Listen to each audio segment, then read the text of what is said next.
Imagine a time where Rome was not an empire but a republic. A period when Rome was still finding its footing, carving out its place in history under the banner of a republic. This was a time when the political landscape was as fluid as the Tiber River, flowing through the city's heart. Political power was somewhat distributed, with a senate composed of the wealthiest and most influential citizens holding sway. However, this was a far cry from the democracy we know today. The Roman Republic was a complex machine, driven by the ambitions of powerful families, their rivalries, alliances, and incessant power struggles. On the social front, Rome was a city of contrasts. On the one hand, you had the patricians, the aristocrats, living a life of luxury and influence. On the other, you had the plebeians, the common folk, striving for their daily bread. And then, there were the slaves, the backbone of the Roman economy, a class of people considered as property rather than individuals, often subjected to harsh and inhumane conditions. One of the darkest manifestations of Roman slavery was the gladiatorial games.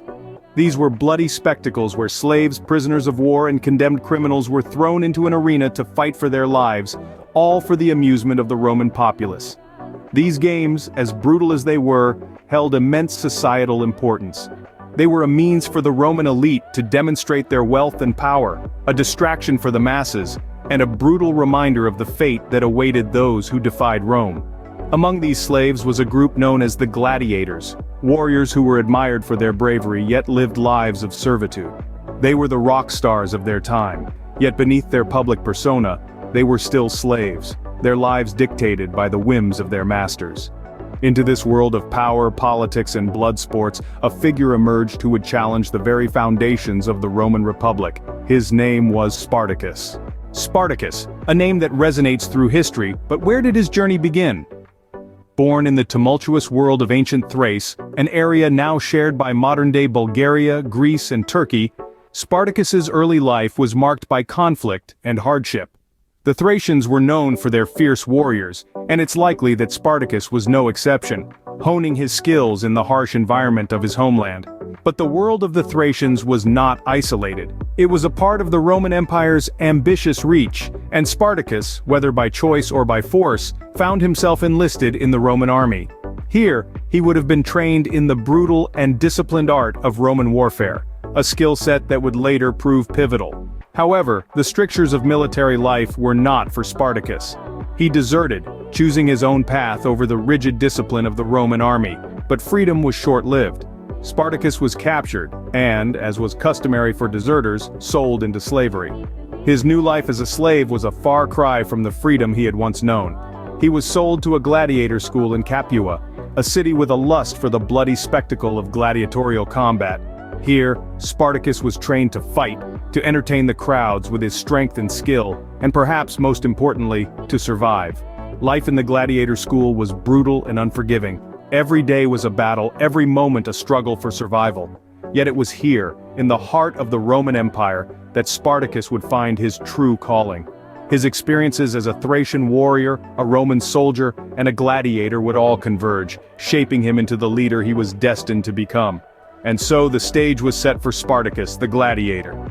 His journey from a Thracian warrior to a Roman slave had begun. The next chapter of his life would see him rise from the depths of slavery to become one of history's most famous rebels. But that, dear listeners, is a story for another time. A slave he may have been, but Spartacus was no common man. Cast into the brutal world of gladiatorial combat, Spartacus was not just another faceless combatant. He was a force to be reckoned with, a warrior whose name would echo through the ages. Thrust into the unforgiving arenas of Rome, Spartacus was forced to fight for the amusement of the masses. But beneath the spectacle, a transformation was taking place. The slave was becoming a gladiator, a symbol of defiance and resilience. The sands of the arena became his training ground, each battle honing his skills, sharpening his instincts, and fueling his determination. Spartacus was not merely surviving, he was excelling. His prowess in the arena was unmatched, his combat skills unparalleled. He fought with the strength of 10 men, his spirit unbroken by the harsh realities of his life. He was a gladiator, but he was also a symbol, a beacon of hope for those who had been cast aside by society. His reputation grew with each victory. The crowds roared his name, their cheers a stark contrast to his grim reality. But Spartacus did not fight for their amusement, he fought for his life. for the chance to break free from the chains that bound him. In the face of adversity, Spartacus was unyielding. He was resilient, weathering the storm of life as a gladiator with an iron will. His strength was not just physical, it was a mental fortitude, a resolve born from the depths of his spirit. Even as he battled in the arena, Spartacus was planning, strategizing. He was not content to be a pawn in the games of the powerful. He had a vision, a dream of freedom that would not be silenced. Yet the arena was not to be Spartacus's final battleground. The gladiatorial games were merely the prologue to a much larger story, a story of rebellion and freedom. The tale of Spartacus was just beginning. In the heart of a slave and gladiator, a fire of rebellion was kindling. Spartacus, a man born into bondage, had tasted the bitter pill of servitude and tasted the blood and sweat of the gladiatorial arena. Yet, within him a spark of defiance smoldered. It was a flame fueled by a yearning for freedom and a dream of a life beyond the shackles. It was around 74 before the Common Era when this spark ignited into a full-blown rebellion. Spartacus, along with around 70 fellow gladiators, made a daring escape from the gladiatorial school in Capua. They seized kitchen utensils, turning them into makeshift weapons, and fought their way to freedom, leaving a trail of Roman blood in their wake. But escape was just the beginning. Spartacus had a vision of a free world where the chains of slavery were shattered. A world where every man, woman, and child could live a life of dignity. And so, he set about turning this vision into reality. With his charisma and strategic genius, Spartacus attracted a following. He rallied the escaped slaves, the dispossessed, and the downtrodden. He forged them into an army, not of soldiers, but of freedom fighters. This motley crew of gladiators, shepherds, and farmers, under Spartacus's leadership, became a force to be reckoned with. They trained fiercely, preparing for the battles ahead. They lived off the land, scavenging and stealing to survive. And they moved south towards the promise of freedom, growing in numbers with each passing day. Spartacus's rebellion was not just a military campaign, it was a social revolution. It was a testament to the indomitable human spirit that refuses to be crushed under the weight of oppression.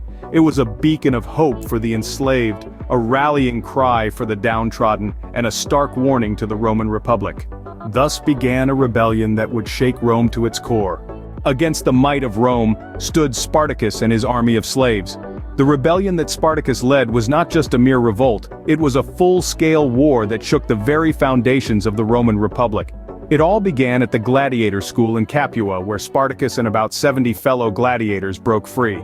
From there, they fled to the safety of Mount Vesuvius, a fitting symbol of the fiery rebellion that was about to erupt. This ragtag group of slaves and gladiators, armed with nothing more than kitchen utensils and sheer determination, would soon transform into an organized, formidable force.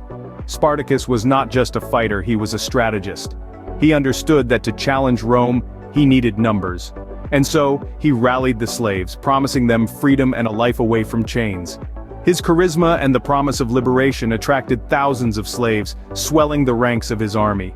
The first major test of Spartacus's strategic prowess came at the Battle of Mount Vesuvius. Despite being significantly outnumbered, Spartacus and his men used the terrain to their advantage. They repelled the Roman forces by using ropes made from wild vines to descend down the other side of the mountain, launching a surprise attack that sent the Romans fleeing. The victory at Mount Vesuvius was a turning point. It marked the rebellion as a serious threat to the Roman Republic. The slaves won battle after battle, their numbers growing with each victory. Spartacus's army, once a band of runaway gladiators, had become a force of over 70,000 men, women, and even children, all yearning for freedom. The rebellion's impact was profound. It disrupted the Roman economy, especially the agricultural sector, which heavily relied on slave labor. It exposed the vulnerability of the Roman military, which struggled to suppress the rebellion despite its superior numbers and resources, and it challenged the social order, as slaves, the lowest rung of Roman society, were defying their masters in the most audacious manner. But perhaps the most significant impact was psychological. The rebellion instilled fear in the hearts of the Roman elite. It made them realize that the slaves, whom they viewed as mere property, could rise against them.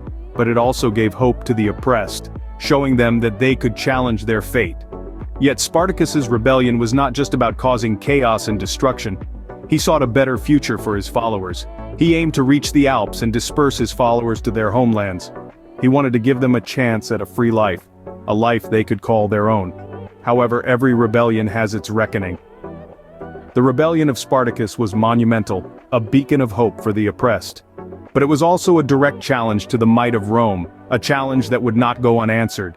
The Roman Republic would soon marshal its forces for a decisive confrontation, a confrontation that would determine the fate of Spartacus and his rebellion. As with all who defy empires, Spartacus too faced his downfall. In the heart of the Italian peninsula, Spartacus and his forces found themselves cornered. The year was 71 BC, and the Roman Republic, under the command of Marcus Licinius Crassus, was closing in. Spartacus, the man who had shaken the very foundations of the most powerful empire of the time, was about to face his final battle. The Battle of the Siler River, as it came to be known, was a desperate, bloody conflict. Spartacus, in a show of unparalleled bravery, aimed to strike at Crassus himself. However, the gladiator-turned-rebel leader was finally defeated, his forces scattered and crushed under the weight of the disciplined Roman legions. The aftermath was grim. Spartacus's body was never found, lost amidst the chaos of battle, his fate forever shrouded in mystery. Yet the fate of his followers was all too clear. In a gruesome display of power, the Roman Republic crucified 6,000 surviving rebels along the Appian Way, a chilling reminder of the cost of defying Rome. Yet, even in defeat, Spartacus had left an indelible mark. His rebellion had highlighted the harsh realities of slavery within the Roman Republic, and his audacious defiance of the Roman power had inspired countless others. The echoes of his rebellion would reverberate through the centuries, inspiring future revolutions and movements for freedom and equality. Spartacus, the Thracian gladiator, the slave who had become a rebel leader, had fallen. His rebellion, a beacon of hope for the oppressed, was extinguished. But while his body was lost to history, his spirit was not. His story, his struggle, his defiance against an empire continued to inspire and endure. Spartacus fell, yet his legacy lived on. Spartacus, a symbol of resistance, left a mark on history that time could not erase. The legacy of Spartacus is one that has woven itself into the fabric of our collective consciousness. This Thracian gladiator who stood against the mighty Roman Republic has become a symbol of rebellion and the struggle for freedom.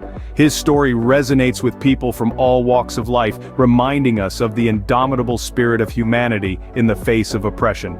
In literature, Spartacus has been depicted as a heroic figure.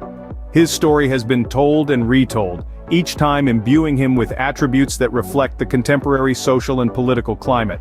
From the romanticized portrayal in the 19th century novel Spartacus by Raffaello Giovannioli, to Howard Fast's more politically charged depiction in his novel of the same name, Spartacus has been a canvas onto which we project our own ideals and aspirations. In popular culture, the name Spartacus has become synonymous with rebellion. He has been portrayed in films, television series, and even video games, each time embodying the spirit of resistance against tyranny. Perhaps the most famous depiction is the one by Kirk Douglas in the 1960 film Spartacus, directed by Stanley Kubrick. This film not only immortalized Spartacus in the annals of Hollywood, but also cemented his status as a symbol of freedom and defiance. Spartacus's enduring legacy is not just in the stories we tell about him, but also in the way his story inspires us. His spirit of defiance, his refusal to accept the status quo, and his struggle for freedom are all attributes that continue to resonate with us today. Spartacus has become a symbol for anyone who has ever felt oppressed, a beacon of hope that inspires us to stand up against injustice, to fight for our rights, and to never give up, no matter the odds. In the annals of history, Spartacus remains a beacon of defiance, a gladiator who dared to challenge an empire.